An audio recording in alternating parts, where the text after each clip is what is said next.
I am Shuhani Mohan. I'm the CEO and co-founder of Saral Designs.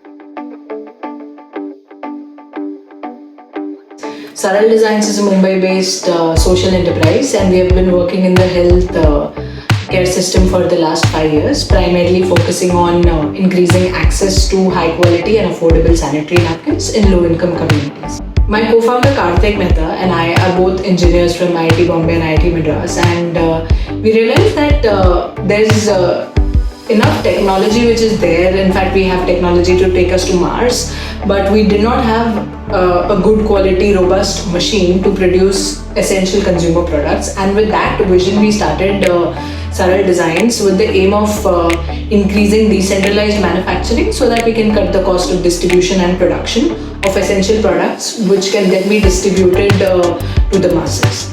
Since the pandemic, the situation of menstrual hygiene in India has gotten really worse. We have heard really horror stories from urban slums and of women who are migrant workers and traveling because of lack of access to water, because of there being containment and lockdown. Supply chains in general have broken down significantly. In fact, after the first lockdown, it took the government almost 4 days to realize that sanitary napkins are also an essential product and their factories and distribution should be allowed.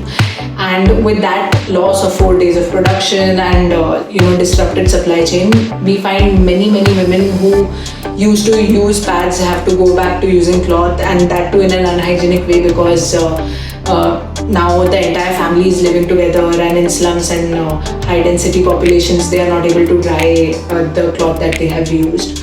So that is why at this point of time, providing access using philanthropic ways, crowdfunding campaigns, donations become super important. So periods do not stop for pandemics, and it is in fact even more important that we focus on periods as a major issue, to be also given equal amount of emphasis as other relief activities that are done in this time. So everyone who has the capacity, who is getting salaries, who is able to work from home, it is super important to give back to all the migrant workers who created this invisible force that we didn't even notice existed. Now, for example, you'll realize that everything in terms of business operations, etc., has taken a backseat because all these workers are migrating back to their hometown. So I think it is